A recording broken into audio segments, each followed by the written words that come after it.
It was a cold winter night when the news broke her. A crime so brutal, so inhumane, that within hours it became the only thing the entire country could talk about. This was not just another headline, not just another case. This was the kind of horror that forces you to question how someone could commit an act so cruel against another human being. Before I tell you what happened, let me stop here for a moment. If you are new to the Twisted Minds, make sure to hit that like button and subscribe, because what you are about to hear is one of the darkest stories ever told. And I promise, by the end, you will understand why it shook the nation to its core and even inspired a major motion picture. The story begins with a young woman named Anaya, a college student full of dreams, laughter, and a future she never got to see. She lived in a bustling city where the streets never slept, where buses and taxis honked endlessly, where people walked fast chasing their own routines. On the night of December 16th, Anaya and her friend boarded a private bus to return home after watching a late movie. It seemed safe enough.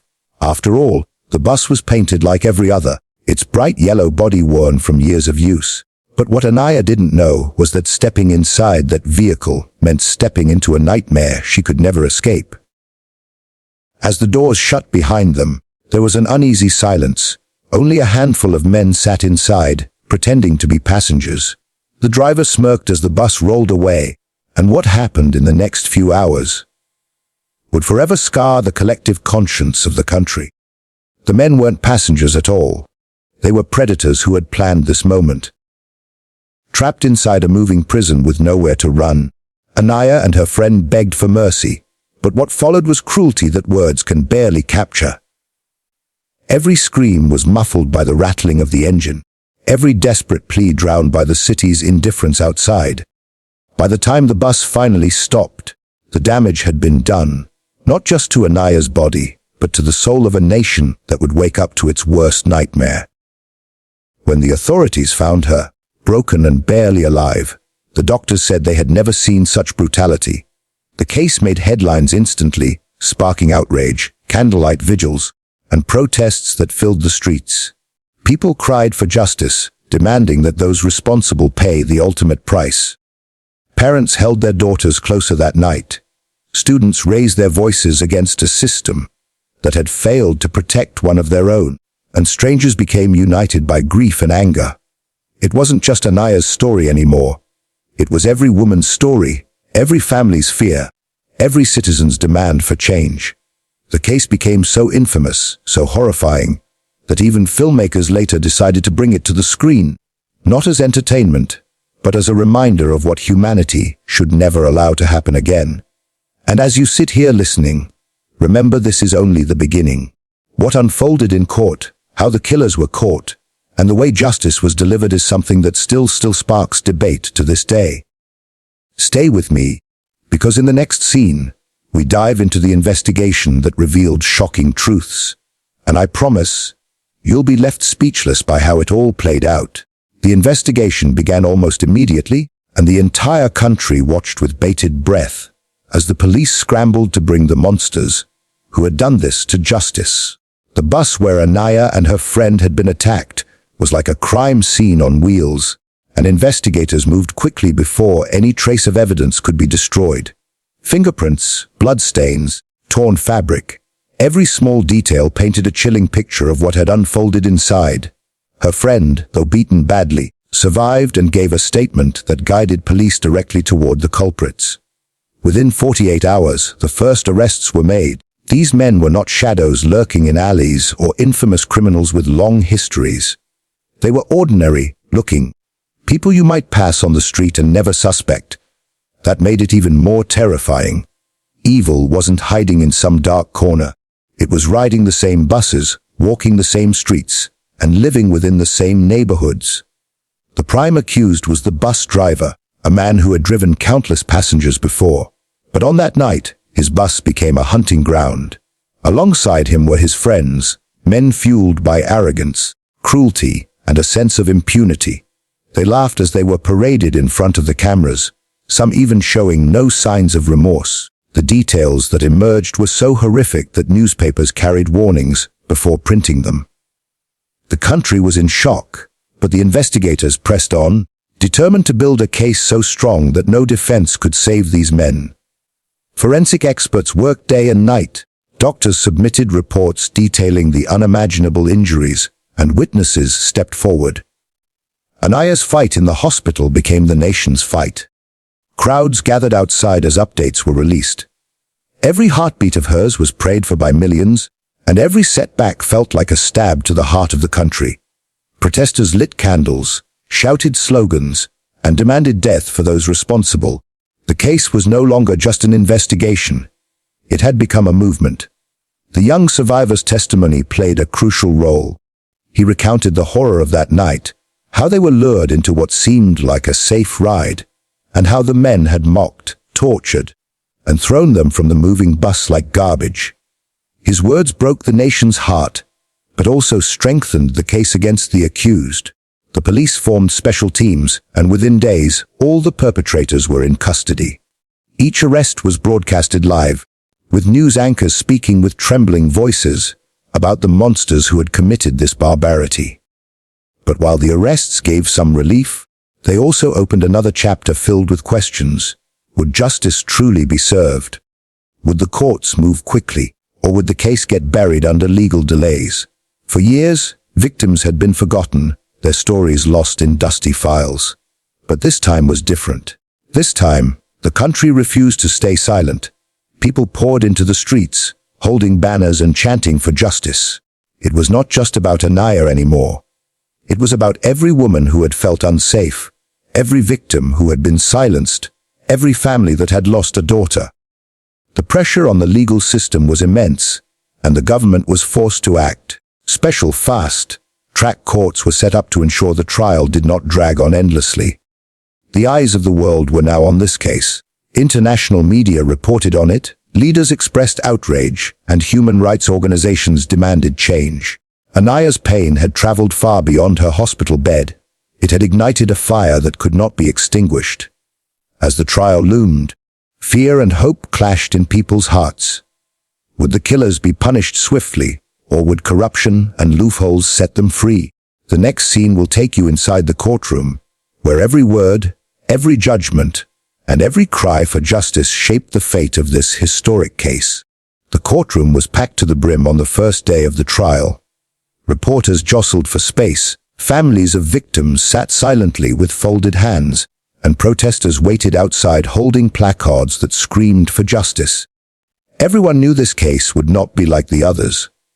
It had become a symbol of a nation's outrage, a symbol of a people demanding to be heard. The accused were brought in under heavy security, their heads lowered but their expressions betraying arrogance. Some smirked, as if daring the system to punish them. The survivor's testimony was the most powerful weapon for the prosecution. His trembling voice filled the courtroom as he recounted, in heartbreaking detail, the nightmare they had endured. Every sentence he spoke pierced the hearts of those present. Some wiped away tears, others shook their heads in disbelief, and a heavy silence hung in the air as his words painted the scene of horror once again. Doctors and forensic experts followed, presenting the evidence that left little room for doubt. Reports showed the extent of Anaya's injuries, shocking even seasoned judges. Photographs, medical charts, and witness statements were stacked one after another, building a wall of truth that the defense could not climb. The lawyers defending the accused tried desperately to paint them as misguided youth, men who had acted in the heat of the moment. But their arguments were drowned in the collective anger of the people, and every weak excuse they offered only fueled the protests outside the courthouse. The crowd chanted louder each day, demanding nothing less than the death penalty. For the prosecution, it was not just a case, it was a mission. They spoke with passion, reminding the court that this was not just about Anaya, but about every woman who deserved to walk safely on the streets.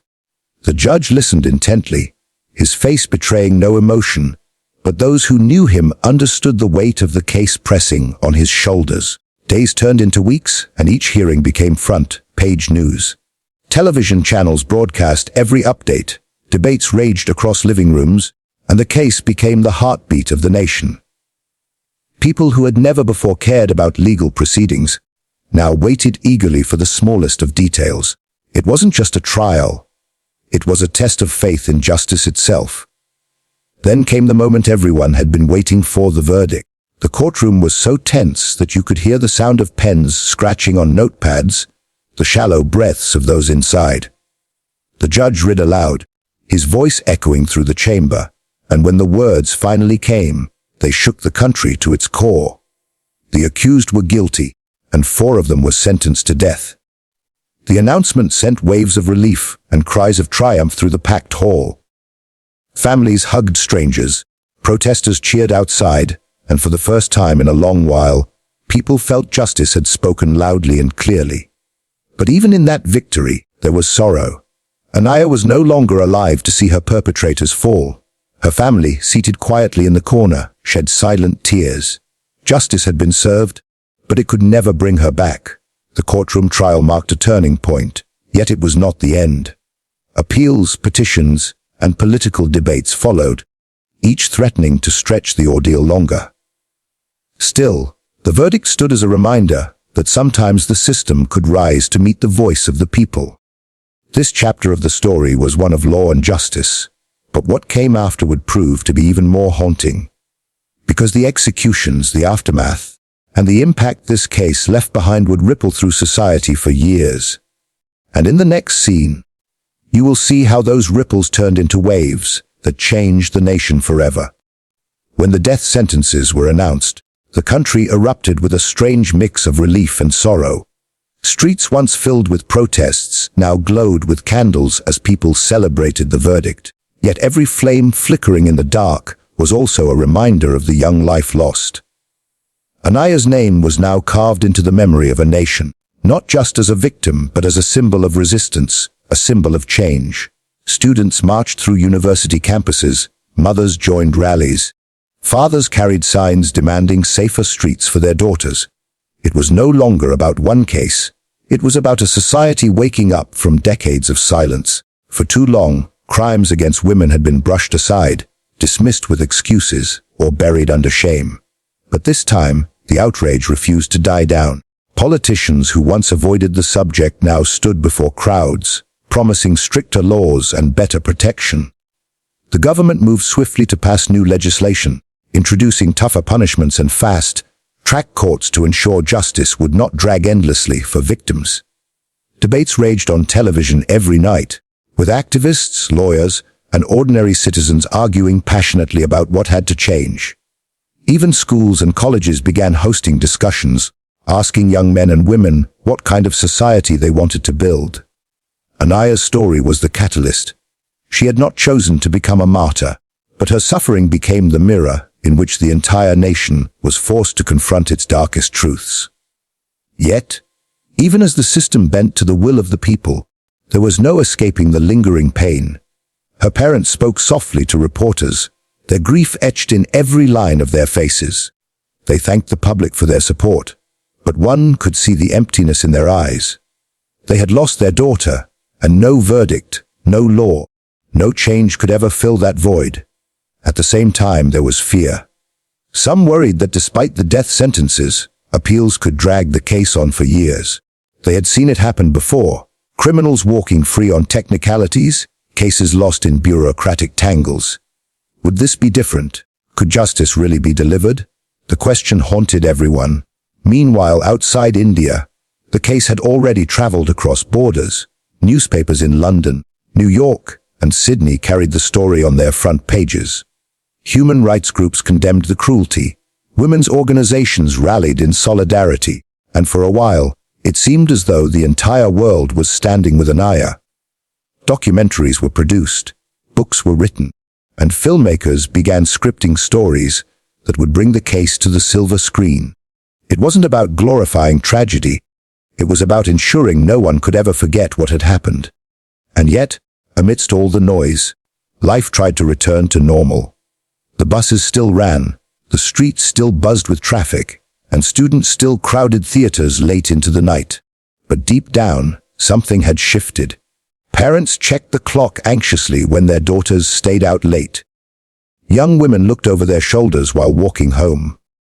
Men were questioned harder about their behavior, forced to confront conversations society had long avoided.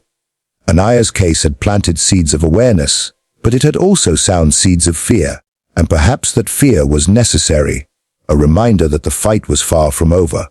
For the accused, the appeals continued, dragging the families and the public through years of waiting. Some argued death was too harsh, others claimed it was too lenient. But for most, the demand remained simple justice, swift and certain. This was not just about punishment. It was about sending a message that such cruelty would never be tolerated again. The aftermath of this case proved that one crime could awaken millions.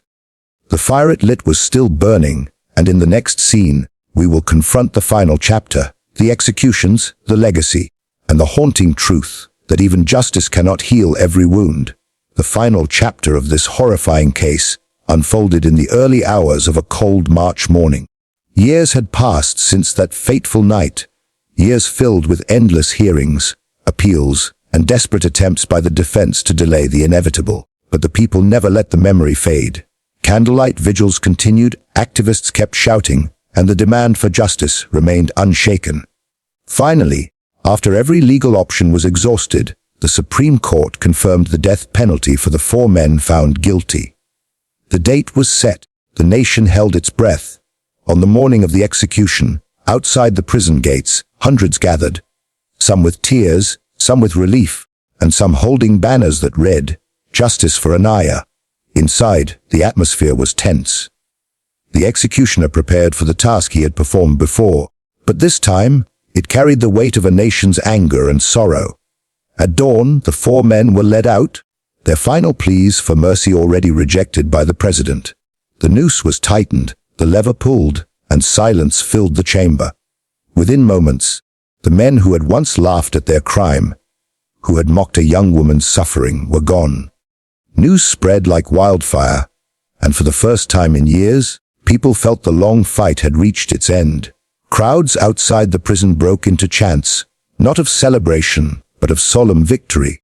Television screens across the country flashed with bold headlines, "Justice delivered." Yet, in the quiet corner of their home, Anaya's parents did not celebrate. Her mother clutched her photograph and wept. Her father told reporters that while justice had been served, nothing could bring back their daughter's laughter, her dreams, her life. It was a bittersweet victory, one that left behind more questions than answers. Could justice ever truly heal?